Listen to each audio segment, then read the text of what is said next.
This is the Mobile Tech Podcast, brought to you by worldpodcasts.com. Now here's your host, Tech Girl, Miriam Joire. Hi, and welcome to the Mobile Tech Podcast. I'm your host, Miriam Joire, and today is Wednesday, June 12th, 2019, and my guest is Justin Duino of Android Authority. Hi, Justin. How are you? I'm doing well. How about yourself? I am fantastic. I do have to make an admission. I'm sure you've heard this a few times in your life, but it's still pretty awesome because I'm a nerd. That every time I hear your name, I think of Arduino. I think it's funny that everyone can pronounce Arduino fine, but then they see Duino and they panic. They don't know how to pronounce it. That's really weird. So I'm basically going by the fact that I saw your name and I immediately thought of Arduino. And I was like, that's probably how you pronounce it. And then I don't know, we met at some point and I think I asked or possibly said your name and you didn't correct me. So I was like, we're done. It's a done deal. So I've got you on because you reported on the Pixel 4 yesterday. And I do actually have some other things I want to cover. So you got the list of items we're going to discuss. And I want to start with the Moto Z4 to get that out of the way because it's kind of the past. And now we're going onward into the future. So the Z4, I don't know if you got a chance to play with it or read up on it. I don't have it in hand, but I have read our review of it. Okay, who reviewed it for you guys? Eric Zeman.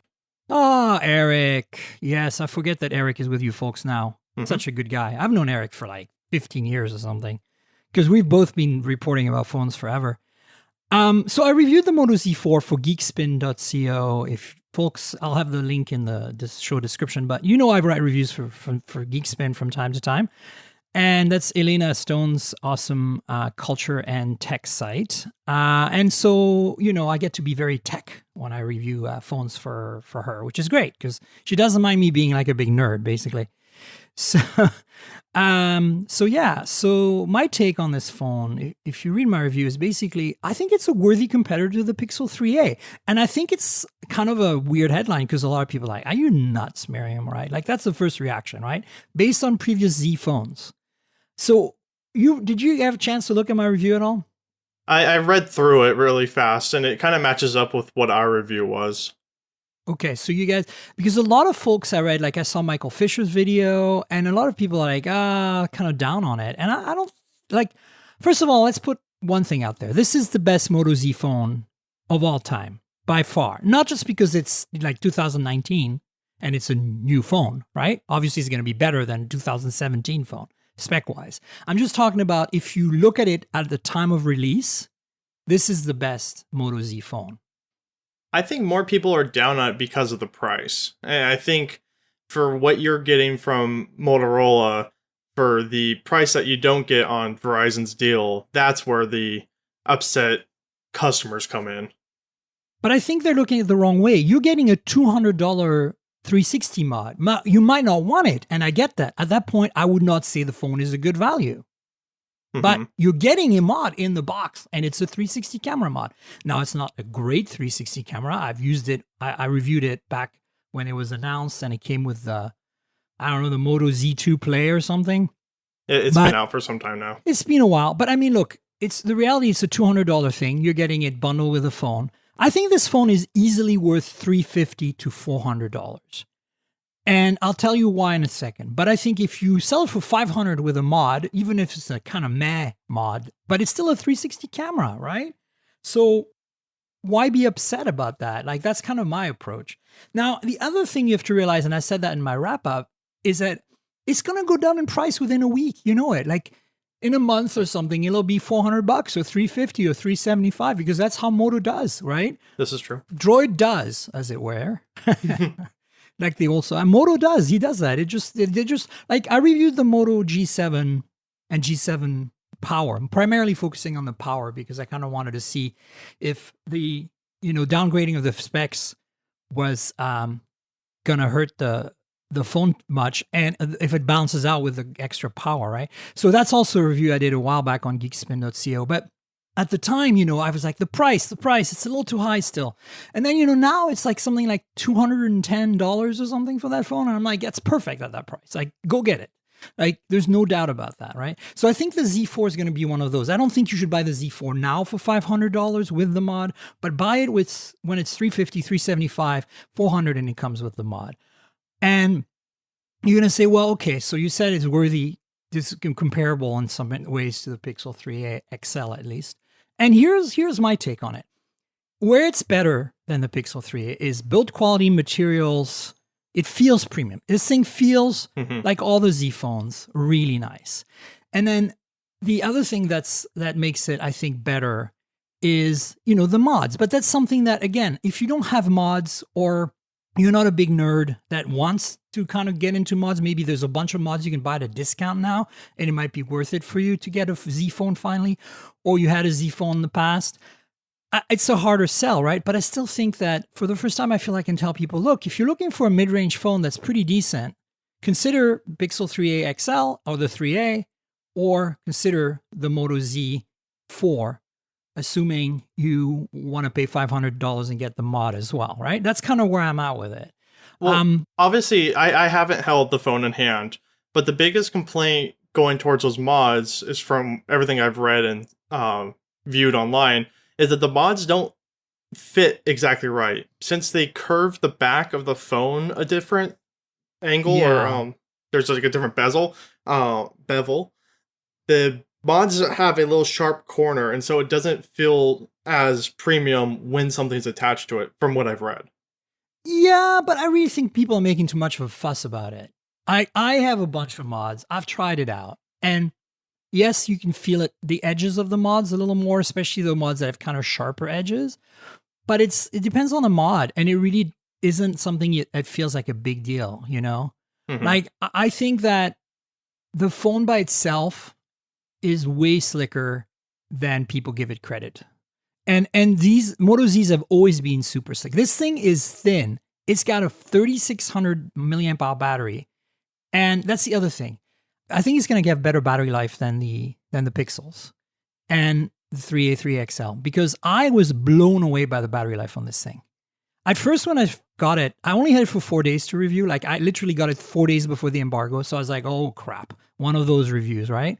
So I said, dive in, just use this phone nonstop for the next 4 days while I'm writing. Yeah. So the first thing I did was fully charge it, set it up. And as I set it up, it was getting hot in my hand, like warm hot. And I was like, this is not good. The battery life's going to suck on this. It's dying, it's being clobbered by the setup process. Boy, was I wrong. It turns out that I think the thermals on this are really well designed. And so it spreads the heat all over the back of the phone really nicely. And what I was feeling is basically the phone cooling itself down really well during this really intense, recovery of copying all the stuff over from another phone setup, right? Like when you do the cloud backup from Google, and it's like installing like 50 apps and stuff. And what I found was that the battery life was killer. I went 2 days on my review cycle with it, like hammering at it, like all the sample photos, listening to music for like something like 12 hours while I was writing, like checking my emails and everything. It just blew my mind, honestly. For 36, I was not expecting, this behaved like a 4,000 milliamp hour phone to me. Yeah, in our review, we actually wrote that we had about 7 to 9 hours of screen on time per charge. So it did impress our reviewer. Yeah, so for me, it's like you look at this, right? You're like, yes, you can buy a Pixel 3a. I love it. I have a base one. The purple one is beautiful. Same. But here's the thing about the Pixel 3. A lot of people are like, oh, but it's fine. But so is the "but it's fine" part about the design and the build. It's plastic, folks. It does feel and look cheap. Now, it is not the crappy plastic you guys are used to from back in the day of the Galaxy S3, S4, S5, but it is nonetheless still feels way less premium than the Z. Now, we're nerds. We're looking at the Pixel 3 like, oh, holy, we're not worthy. This is the Pixel. And I agree. I have a Pixel 3 XL as my daily driver, and I love the 3A. I am glad the 3A exists. But I think that what makes the 3A is two things and only two things: the camera and the software, and the fact that the thing gets updates more than anyone else. Everything else about that phone is super meh. I hate to tell you folks, look at the display, it's fine. Look at the performance, it's fine. Battery life, it's fine. Build quality, it's fine. It's just fine all around. But the thing is if you look at what the majority of consumers are looking at, not just the tech enthusiasts, the regular consumer is looking at camera and software performance. It's the big two. But here's the thing, the Z delivers on both of those. Oh, it does. Right. I just don't think the premium build is that much of a selling point since most consumers put the phone in a case. I agree, but what I'm saying is that we're looking at either nerds, or customers who don't care about build quality and materials. Mm-hmm. I'm saying to you, there's other customers out there who care about build quality and materials. So that's kind of what I'm saying. It's a worthy competitor because it competes in different areas. It competes in build quality and premiumness and materials. It competes in battery life. It really does great in battery life. Performance is really good. It's about the same as a Pixel 3a and similar processor, 670 versus 675. The 75 is on the Z. So, I mean, the reality is I feel like this phone is pretty damn solid. And the other thing that blew me away is the camera needs a bunch of tuning. Like it definitely needs some software updates, but it's at 48 megapixel. And according to Anantech, it's actually the Sony IMX586, the legendary, it's on everything, kind of totally awesome sensor called Sony IMX586. So there's a good chance that with a few software tweaks, that thing will, it's a pretty good camera to start with. I think it's a solid camera, but I think it can be tweaked. It's got some issues. But here's the thing, right? Think about this for a second, right? This has the same processor pretty much as the Pixel 3a. Guess what's going to happen, Justin? Someone's going to port the Pixel camera to that phone. And then what? The it's camera probably going to increase like every other phone that has the port. It's going to be awesome. And at that point, honestly, I can say that, I don't think it's going to be a big difference between the Pixel 3 and that phone, other than software updates. And that's a big unknown. Moto hasn't been the best at that. But right now, the software experience on that phone out of the box is great. All Motos have a really solid experience. It's not the same as the stock Pixel. It's a stock Moto. It's the same as the stock OnePlus. It's not the same, but it's a stock experience nonetheless, right? Yep. So that's kind of why I was gung-ho about this phone. I went into it wanting to hate this phone. Like, I want you to know that. Like, and you're going to say, well, why, Miriam? That's kind of mean. But like, I felt that way. Like, I saw the announcement. I was like, seriously, Moto, you made another Z phone? Are you nuts? Like, you know what I'm saying? Like, I had given up after the Z3 last year. Like, the Z3 and the Z3 Play last year made no sense. They're basically the same phone at the same price, roughly. One exclusive Verizon and supported 5G modem mod, which we all know is a crock of, okay? And then, exactly. And then the other one was just basically the only difference between them was the camera modules and the processors. The displays were the same, batteries were the same, chassis were the same. Neither of them had headphone jacks. Like, I had more questions than answers about the freaking Z3 twins last year. And I thought they were done. I thought that was it. They were just trying to be first to market with the 5G mod, and they did it, and they're done, and we're never going to see a Z phone again. Or at least not a Z phone with mods. And boom, they come out with the Z4, and this thing has everything pretty much done right. Like, it doesn't try to be a flagship, so it has medium specs, and price is medium. Now, I understand that there's a thing called the OnePlus 7 Pro out there that costs like $650 or whatever dollars, right? That kind of blows away this thing. But does it? If you just look at the fact that the main cameras are pretty much the same and perform pretty much the same, of course the Z doesn't have two other cameras, but it's $150 cheaper. So, I think the biggest issue that Motorola has going for itself is the same one that LG has. They're not offering anything that really wows the consumer market. I love the mods. I was there when they announced their initial Moto Z. I loved the idea of modularity. But they just don't offer enough for regular consumers to care about the phone. And so it leaves the whole brand as kind of a eh. Right. And so my take is why look at this phone outside the mods for a minute, right? Like basically look at it as just a mid-range premium modern phone that's going to come down in price. And once it's down in price, it'll totally be worth it, even if you don't care about mods, because there's very little phones in that $300 to $500 price point that has a pure Android experience, has a decent camera, has great battery life, has good build quality and materials. You're going to say OnePlus 6T. I compared it to that in my review. It's too expensive. It's at least, it's another $50 more. And don't get me wrong, like us nerds are not going to bat an eye if we have $50 more. Of course, we're going to buy the OnePlus 6T. I get that.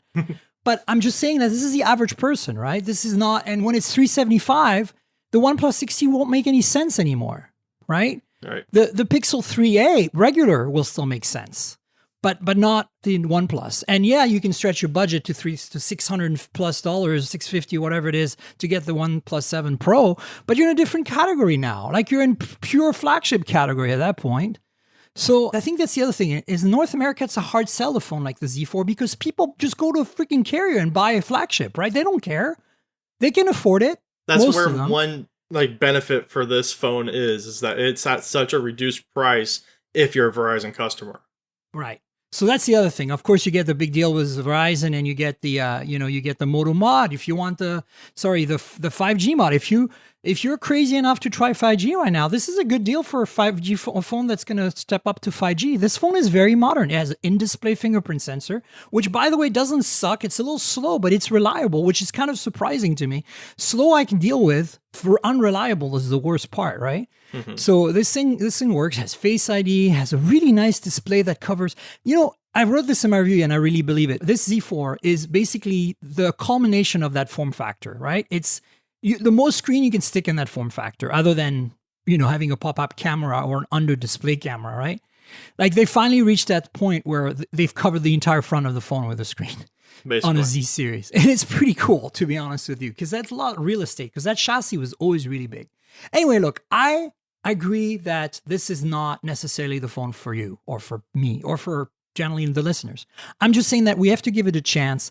I was not expecting a Z series phone, and when we got it, I was rolling my eyes. But then when I finally used it, I was like, this is actually pretty damn great. This is a solid freaking phone. Good job, Moto. Now just price it right, and we'll be done, Mm-hmm. Fix a few things, like the camera software needs a bit of tuning. Again, it's minor stuff. It's not stuff that's going to be a showstopper for most people. And so I am kind of changed my mind, and I'm like, I honestly, I played with the Pixel 3a for an entire week, and I was just like, yeah, it's a Pixel. I was bored after a week. It's like, it feels a little slower than my 3XL, but it's the same experience. What's the big deal? Of course the camera is good. It's a Pixel. But I mean, I went into the Pixel 3a going like, of course, I was even thinking of keeping it as my main phone, like retiring my 3XL and going like, I'm going to why bother spending all the money on a 3 or 3XL when you have the 3A? And that's actually still true. But I'm just saying, like, I changed my mind. It is a bit too slow for me.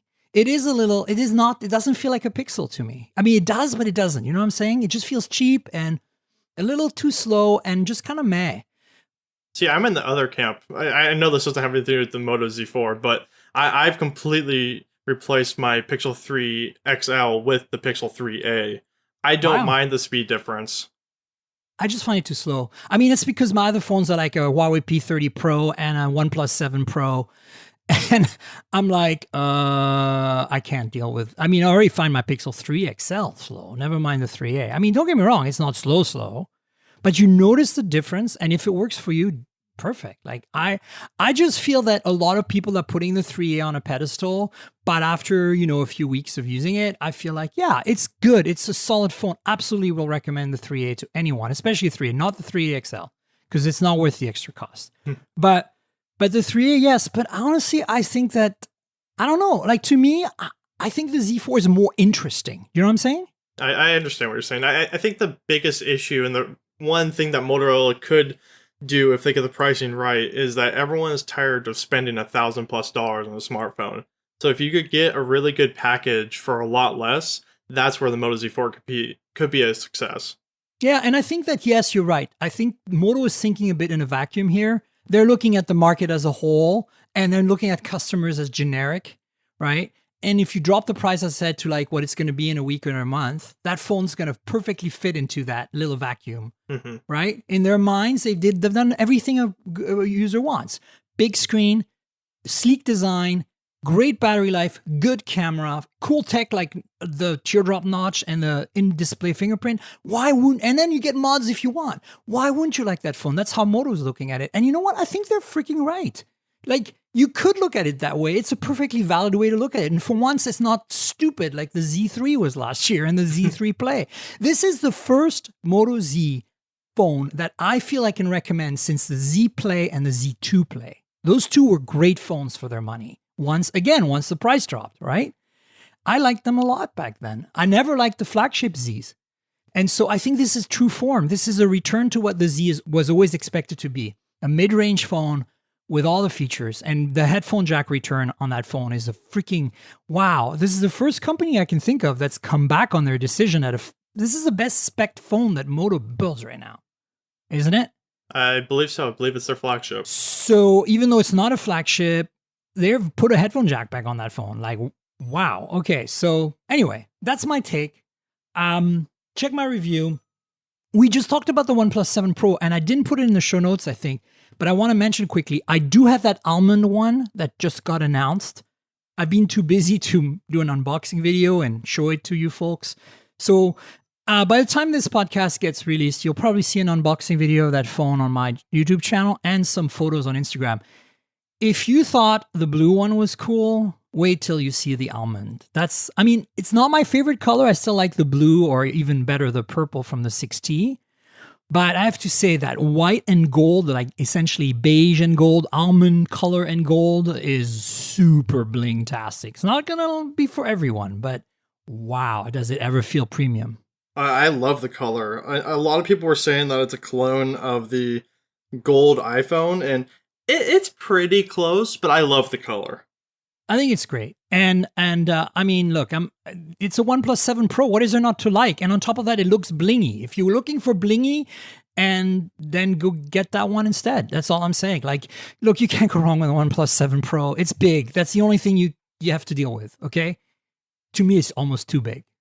So, can I interrupt this real fast? It's going to be late by the time people listen, but Google just tweeted out a photo of the Google Pixel 4.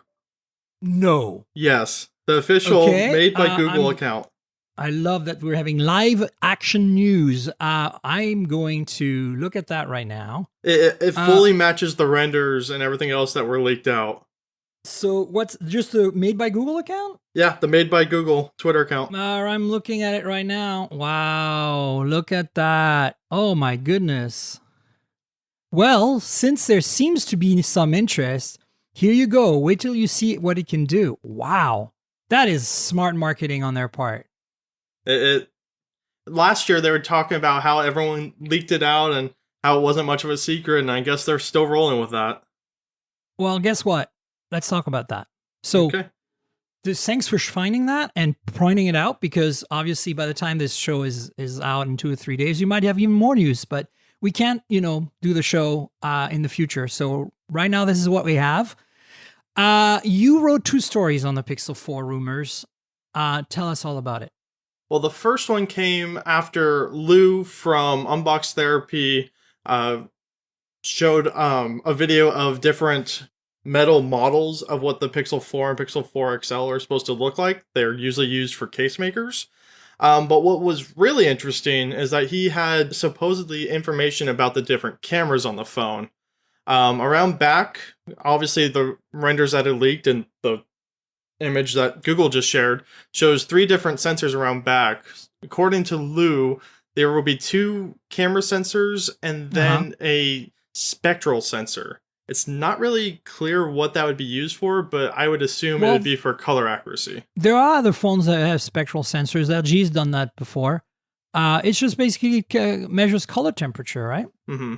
So I just assumed that it makes the photos even more color accurate. Yeah, and it's a tough thing for a standard sensor to measure, like a camera, an actual imaging sensor, the thing that captures the image, to measure white balance properly. It's nice to have a dedicated sensor for that.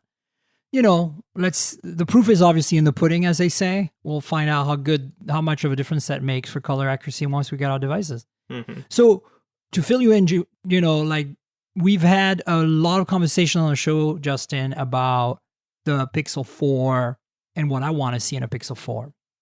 And so far that I feel that the Pixel 3 was a disappointment. I have it as my daily driver, 3 XL.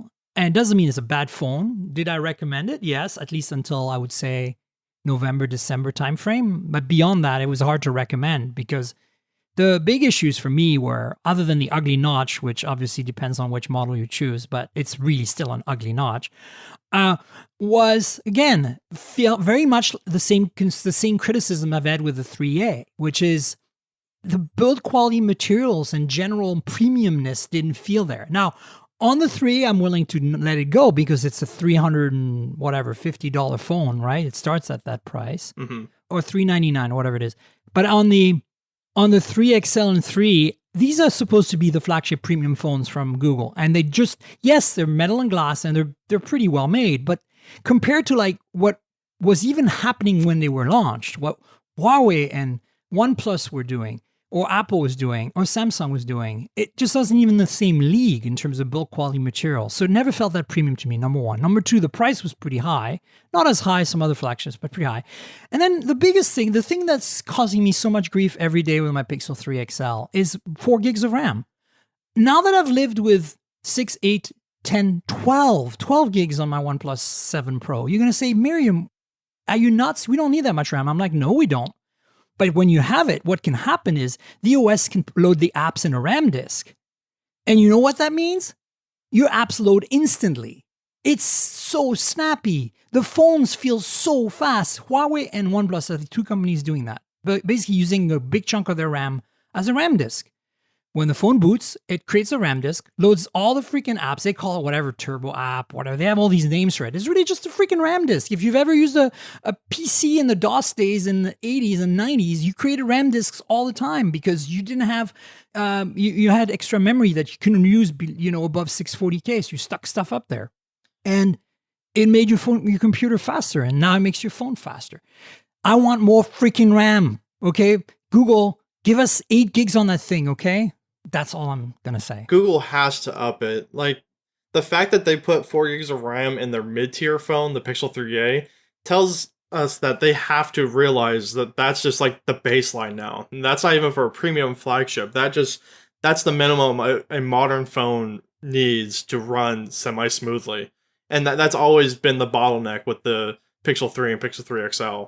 There's no reason why they didn't up it to at least 6 gigabytes last year.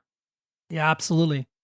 So that's why 6 would have been the minimum for last year. That's my struggle. The other struggle is, like every Pixel, and I do not know why Google can't fix this, because Huawei has fixed it, others have fixed it. It's the slowing down of the performance of the phone, the file system, whatever it is that slows down.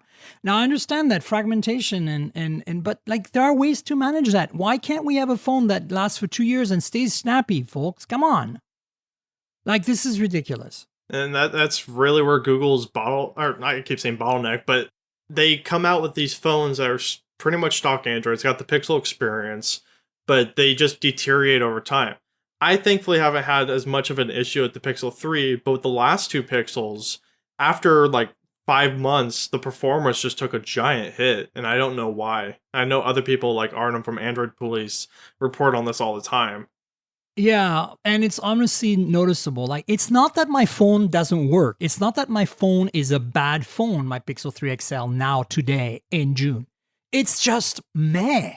It's just like any other phone, even the Mate 20 Pro in November. I'm not talking about a phone today. You're going to say, Miriam, it's been 6 months, 8 months, 9 months, whatever. Of course, the phones are faster now. Yes, they are, but I'm not talking about that. I'm talking just apples to apples. It just is slow and sluggish. And I feel the same about the 3A. I just don't feel that the performance is there.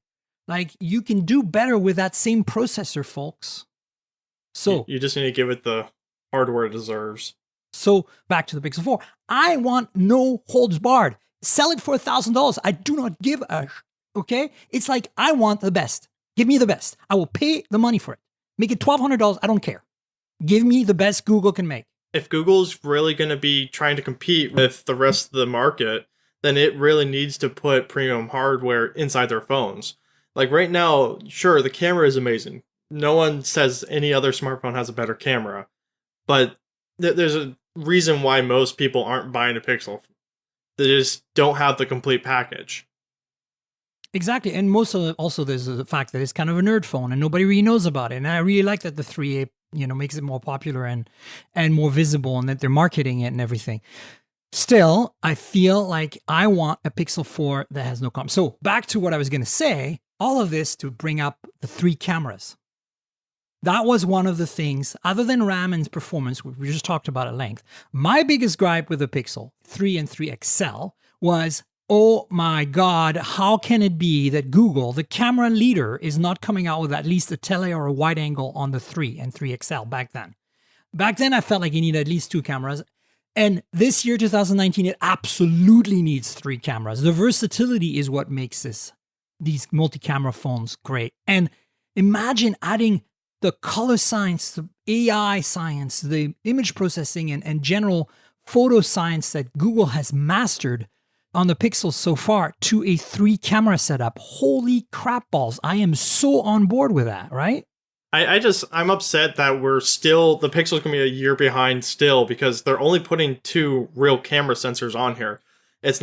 No one knows yet if it's gonna be a wide angle or a zoom, but still, when every other company is coming out with 3-4 cameras on the back of each phone, Google is now just introducing 2. Like, it's still gonna be a year behind. Yeah, well, look, it doesn't matter. I want that versatility, so give me at least a wide angle and a regular. I can live without the telephoto, do not care.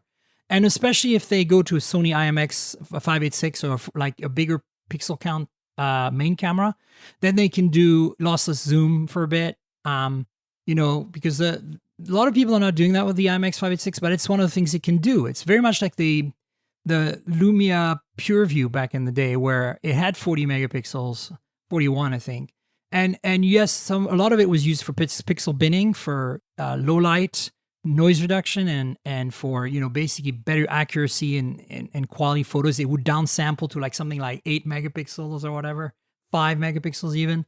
But for zooming, it used all those pixels. And so yes, I'd like an optical zoom. I'm not gonna lie.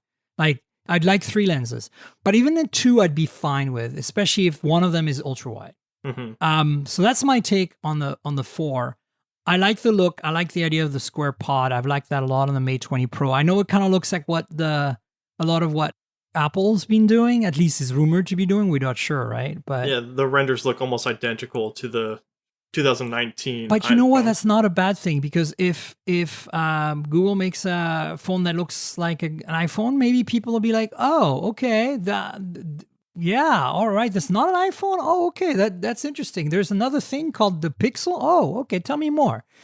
Especially once they see the photos. That's always how I get people about the Pixel. That, the average Joe out there, like, we're talking and they look at my phone like, what's this? And I'm like, it's a Pixel. And they're like, what is it? I'm like, it's Google's phone. And I'm like, the only thing you need to do is look at the photo gallery right now. And they look and they go like, oh, wow.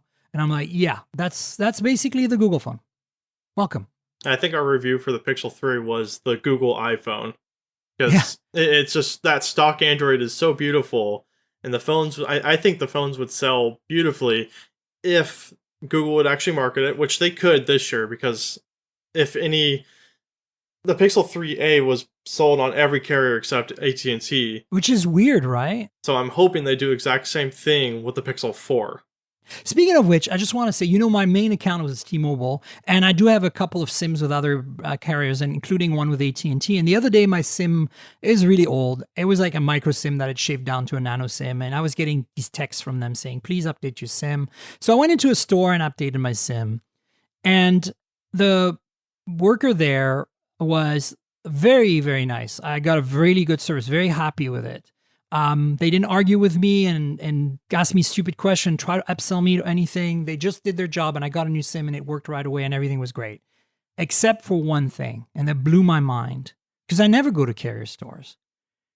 I pulled all my phones, I carry 3 or 4 phones with me all the time. And they had never heard of the Pixel or the OnePlus. Interesting, because they sell both handsets in store. You were at a T-Mobile store, right? No, I was talking about AT&T. This was AT&T. Oh, this was my AT&T SIM. So no, of course the T-Mobile, they would know about both. But I'm talking about, this is an AT&T store. This is a person who works in phones. They had never heard of the OnePlus or the Pixel. Let that sink in for a second. I have a couple of friends that work in those type of retail stores, And honestly, a lot of them aren't phone buffs, so it really doesn't surprise me too much. How can you do that job and not understand and know phones? Sometimes a job's a job. I know, but like it's like you're selling cars and you don't know what you're selling. It doesn't make sense. You have to have some understanding. I'm not expecting you to be able to recite the specs by heart, but be aware that there's other brands out there that you don't sell and that people might be walking into the store with them.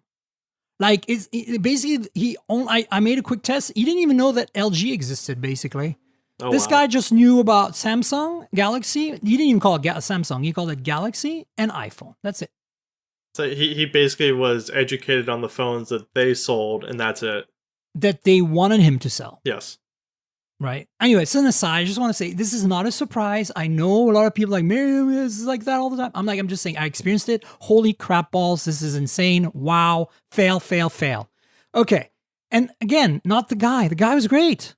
Thanks for his help. It was awesome. Did a very good job. Didn't try to upsell me, bug me, whatever. Listened to me, paid attention. Didn't treat me like a jerk. Nothing. It was fantastic. And I was very nice to him back, obviously, because why wouldn't I? This is a good person. Okay. Okay, the second thing about the Pixel 4 is the crazy radar sensing technology. Tell us about that. That's the second article you wrote.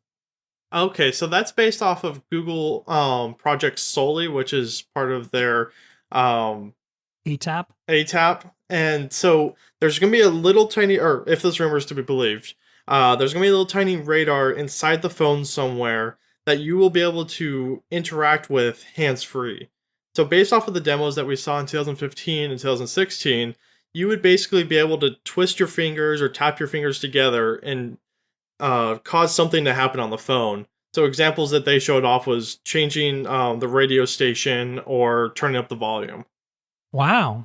So kind of like the LG G8, that makes me cringe. Sort of, except that's not using the camera to try to map your hand. You know, I know it's not using the camera. I get it. I'm just saying, like, but that was useless on the LG G8. Like, this is a concept that nobody needs, is what I'm saying. Like, I'm sure they can do it better with the radar, but do we need this?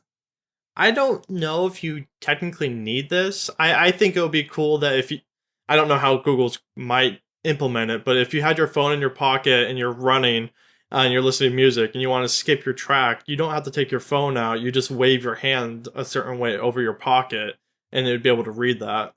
Right. And don't get me wrong, accessibility is a huge thing. People with disabilities will love this if it works. I mean, I couldn't recommend it on the G8. I reviewed it again for geekspin.co, but I couldn't recommend it there.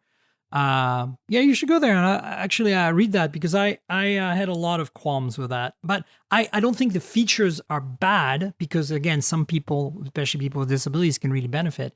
It's just the implementation was terrible, you know?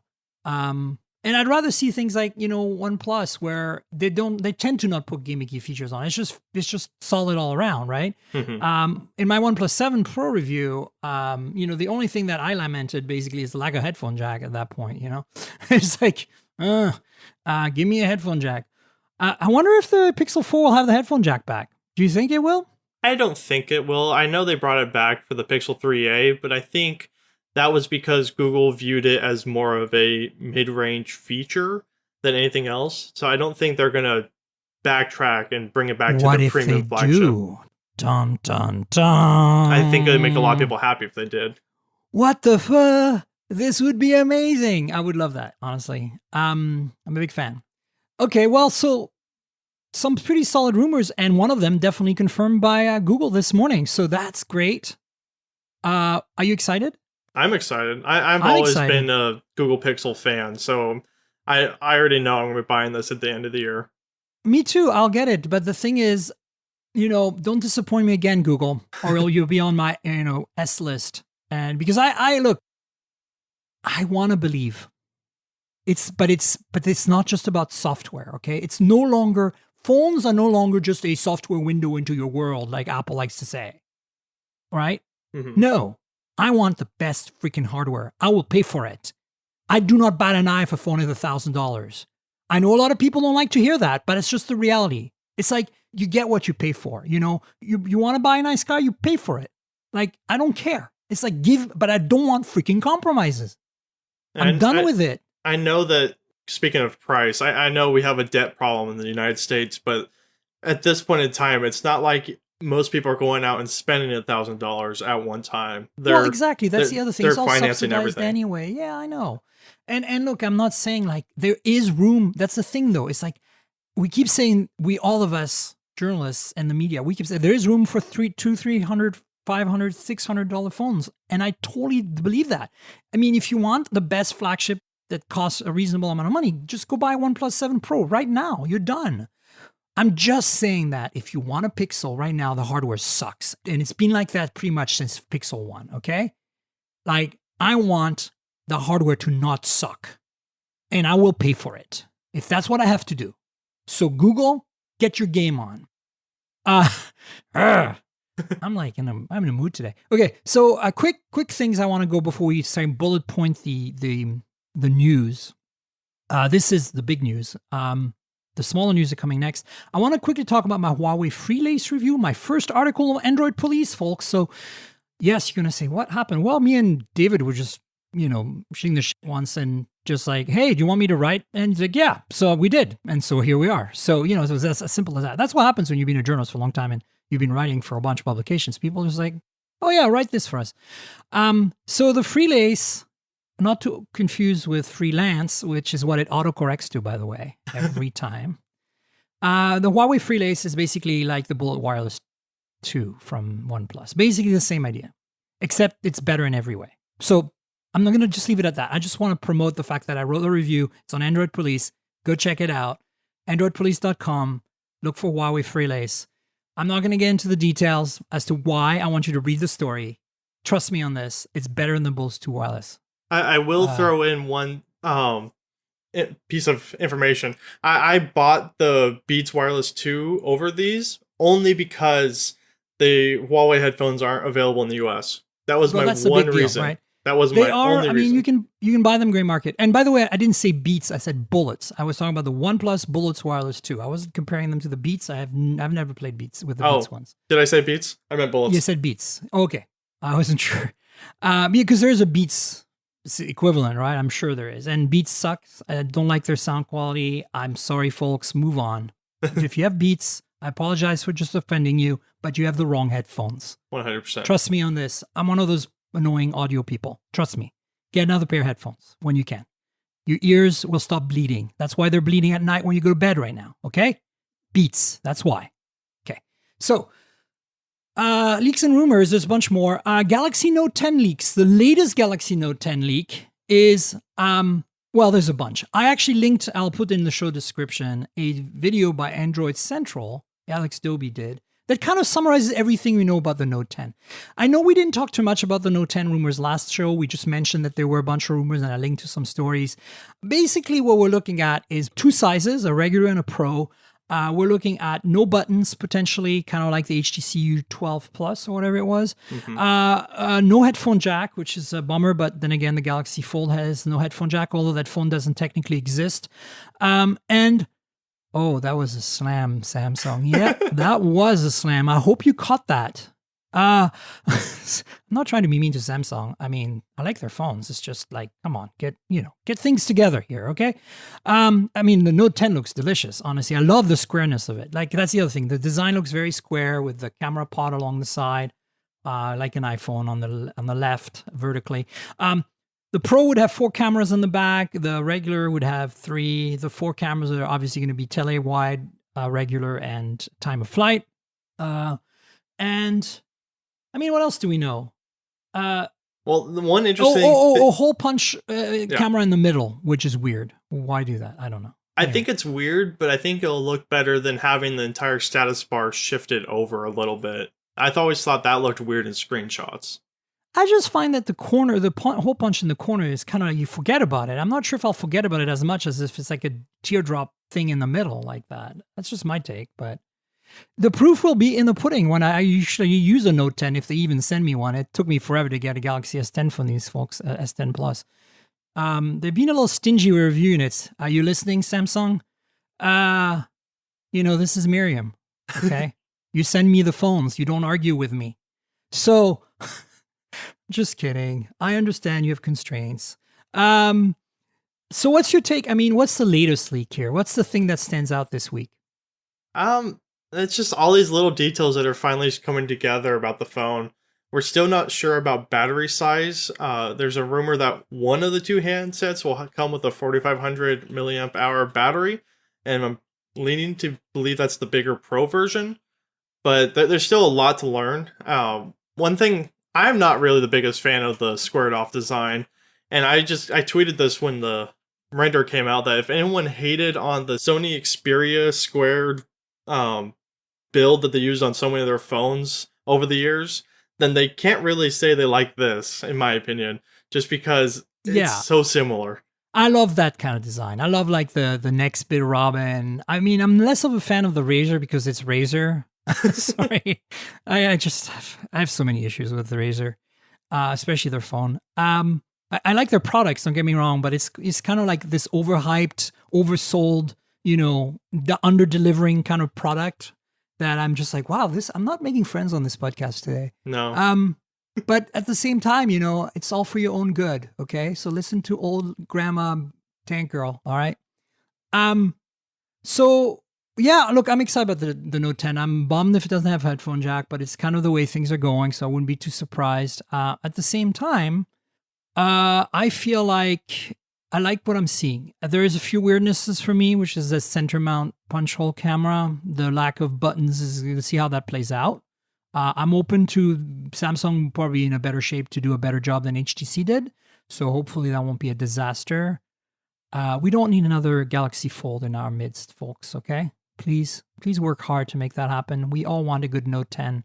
The Note 10 brings the industry forward because it's the only one with a stylus and a silo for the stylus. A stylus. Stylus? A stylus stylo? I can't say it anymore. The one thing I liked from the Android Central video is that, or they're comparing it to the HTC phone and how the buttons didn't work at all on that phone. And he first made a comment that hopefully, because Samsung has more money and more resources, they've been able to figure that out.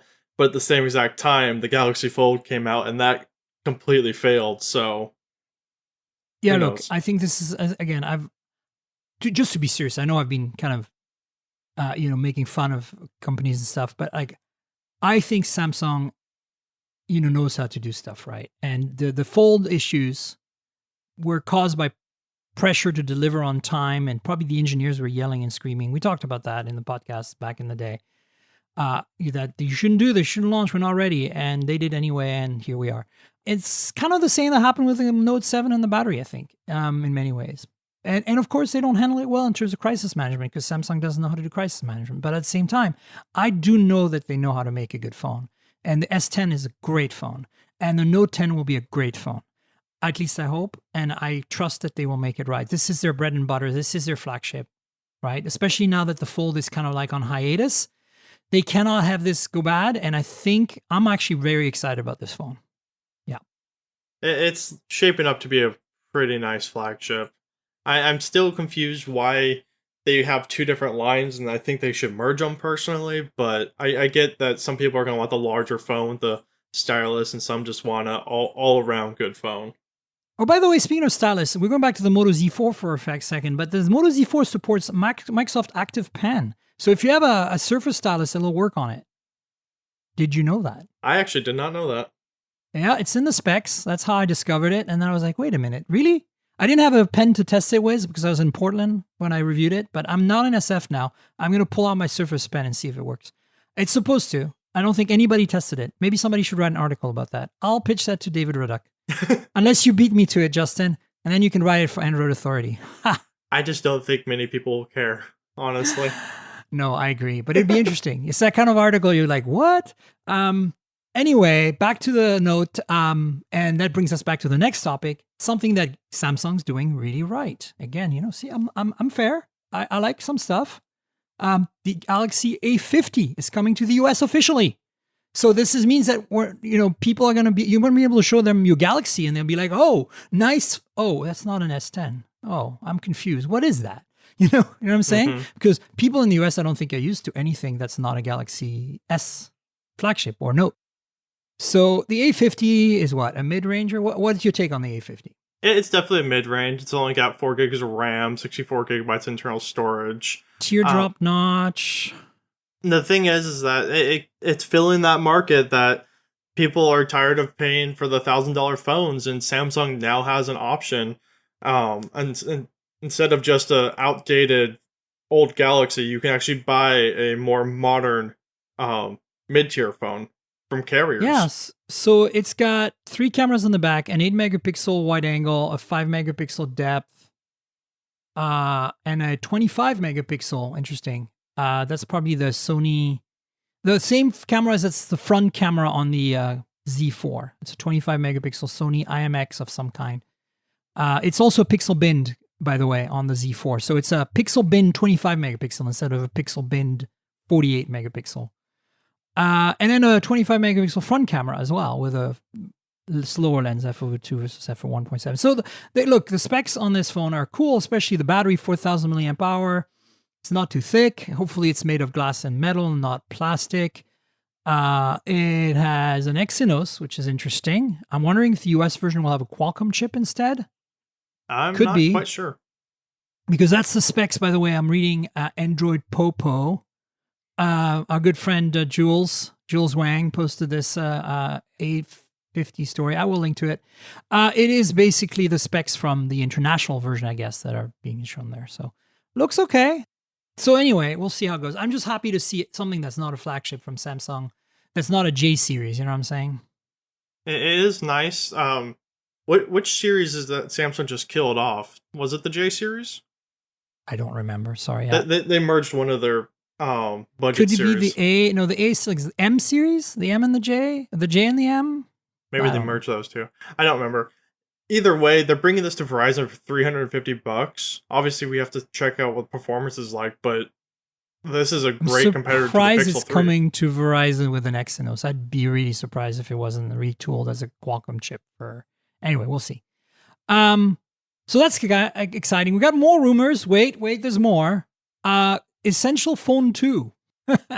Andy Rubin tweeted yesterday, I think it was, hinted in a tweet, that there would be a Essential Phone 2, potentially. Well, they said they'll make an announcement. And it was weird because he tweeted this after being radio silent, and he tweeted it to someone that tweeted at him back in September of last year. So it was real weird. Yeah, well, Andy Rubin is real weird. So there you go. So I'm not going to say much about this other than the Essential Phone is still to this day, I think, one of the best sized phone. The chassis size is one of the best. I feel. I like the build materials and design. I did not like the big chin on the bottom and the front, which, this is back then. This was the first phone with a notch before the iPhone. So, I was willing to excuse it for being a bit odd. Today, it could easily be a full screen phone with maybe a pop-up camera or something, or a teardrop notch, like a smaller notch of that they invented, essentially. I hope they keep the overall design of the Essential Phone, if they create a second one. I agree. The build was premium and something that was different than every other phone on the market, and that's what I liked about it. That and the fact they got software updates 15 minutes after every pixel. It did. The only big drawback was there's so much that was wrong with it in every other way, right? Yeah. Like the camera in particular, even with the Pixel camera app, it was kind of meh. I mean, there's all kinds of issues here. But let's see. Look, I want to believe. I want to believe. Let's see what happens. Next up, we have Sony phone with 6 cameras. Another rumor leak, whatever. So what do you think of that? That's you folks that I link here. It was written by Hadley, our good friend Hadley. I mean, it's interesting. I like the idea of the Nokia PureView with the light technology in it. I like the idea of having all those sensors to create a really good photo. We'll see if it works, though. The reviews weren't the greatest on the Nokia. No, but it's early days. You got to start somewhere, you know? And I think that Light, as it's, they made an announcement that Sony or Light, somebody made an announcement that they were collaborating. So this is not far-fetched. The photo looked like more of a Photoshop job to me, but at the same time, all these lenses do seem, one of them at least looks slightly different than the other 5, so I'm not sure if that's a flash or a depth sensor or something, but... The person that tweeted it out said that it's just concept based on imagination is exactly what they said. So it's totally made up. Okay. Yeah, 100%. Okay. Well, anyway, so that's all we have to say about that. But cameras and me were friends, so I couldn't pass that news. I was just like, oh, that's very rumory and very early days. But it's Hadley, and I love Hadley. He's been on the show, hat tip to Hadley. And then 6 cameras on a phone. The more, the merrier. Maybe not. But anyway. Speaking of weird and like we haven't heard in a while, HTC launched their first 2 phones for 2019 in Taiwan. I caught this because I'm good friends with my buddy over at Fandroid, Nick Gray, who, as you know, is the biggest HTC fan in the universe. And I mean that in a nice way, Nick. I love you. Nick tweeted that, I think he did tweet, that's how I got it, but you wrote an article about the new HTC phones that were announced in Taiwan. There's the HTC U19E. So we've gone from U12 to U19. Do not know why. And then there is a Desire 19 Plus. Thank you. 19 Plus. So Design 19 Plus, and U19E. So they're going for 19 for the year, I guess. The Desire 19 Plus, you don't care about. It's kind of low end. It does have a notch, a teardrop notch, and, looks okay. Kind of looks like those, what was it, U11 U Lite, U11 Lite, U12 Lite, those things. Yeah. It looks like one of HTC's new phones. Yeah, like one of those cheaper versions. The Desire line's always been interesting. But the one that's got my attention is the U19E, because it's so weird. It doesn't have a notch or a teardrop. It still has a bezel at the very top. It has dual front cameras, just like the U12 did. It basically looks like a continuation of the U12 range, but spec down in performance a little bit, because instead of a Snapdragon 800 series, it's a 710. And it's got a 6-inch OLED that is 18.9, not 19 point whatever. It basically doesn't fill the whole screen. There's it's basically the same display, I think, as the U12 Plus, like 6 inches, 8 ultra wide, but doesn't fill up the entire screen because it's got bottom and top bezels. And then, it's got a 12 megapixel main camera, is f/1.8. So it sounds a lot. And a 20 megapixel secondary with telephoto. And this sounds basically like a rehash of the HTC U12 Plus for 2019, called the HTC U19E. I almost forgot HTC still makes phones, Justin. I feel really bad. I think HTC forgot they still make phones too. Okay, so I shouldn't feel so bad? No. Okay, good. Especially in the US market, HTC, unless you're talking about VR, people don't even think of them for anything else. Yeah, I think, look, the reality is I'm happy that they did this. I'm glad that we have more choices in Taiwan. If you live in Taiwan, the colors look really cool. The purple one is purple glass in the back, but part of it in the middle is transparent, so you can see the guts. It's kind of cool. More phones the merrier. I like playing with phones you can't get in the US, so I'm really excited about this, just because I also have a soft spot for HTC somehow, even though they haven't done anything decent in a long time. Yeah. Whew. So there's one more thing I want to talk about. And then we'll wrap it up, because wow, look at us. Speedsters today. We got through everything pretty much. MediaTek, about 2 weeks ago, not 10 days ago, announced, it was basically as I was coming back from Computex, I was really busy. There was Computex that immediately followed by Apple, so I didn't cover this on the show. I wanted to give them some love and attention on the show without mentioning it as an aside, because this is a big deal. It fell through the cracks in terms of news too. Nobody really paid much attention. MediaTek announced a 5G capable system on a chip. So basically a chip that has 5G built in, kind of like the Qualcomm chips that have 4G built in, and of course MediaTek chips that have 4G built in. This has a 5G chip. It's sub-6. And it uses the new Cortex A77 and Mali G77 GPU. So the new Cortex and Mali CPUs and GPUs launched by ARM just 2 days prior to that. So it doesn't have a name. They don't want to reveal what the name is. But what we're talking about here is a 7 nanometer processor. So very, very high end in terms of its manufacturing process. Probably built by the same folks that build all the other processors out there. TSMC or whatever. What's that company called? Anyway, so 7 nanometer, 5G built in, sub-6 5G. A77 cores and CPU and G77 graphics on a chip that should be very cost effective and much higher end than what MediaTek's done before. We don't know the name. This doesn't look to me like a marketing grab, we are first kind of thing. This is more like this is serious, this is coming. It's going to give people options, especially on markets that are not as Qualcomm heavy as ours. And I like what MediaTek's doing. I think competition is healthy, and I want to see them succeed as well in the market. And some of their chips have been pretty great. So especially in the mid-range, but this is kind of more high-end, and the specs look really great. And let's see how they deliver on that. That's basically my takeaway. Yeah, I mean, there's still a lot that we don't know about this. It's not even supposed to be released until next year, so it's going to be some time until we learn more about the processor.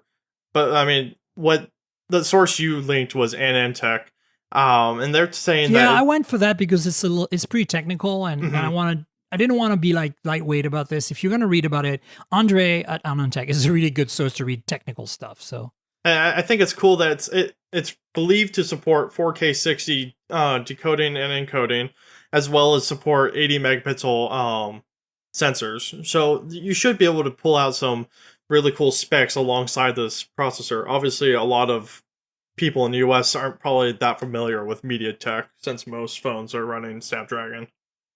Yeah, and I think that, this also has a bunch of AI features for camera that are really interesting. I got briefed by MediaTek on this in New York City while I was visiting for the OnePlus event, actually. Okay. So this is a while ago, but it stood out for me, and I was like, I don't cover chips per se, but chips end up in mobile devices. Mobile devices make the world go round. So I really, it perked me up and got me excited. Kudos for them to, get in this space. I still feel like Qualcomm might beat them to the punch with a 5G SoC in terms of first phone, But we'll see. This is a bit of a race now. Let's see what comes out with a phone with 5G built into the SoC first. We'll see.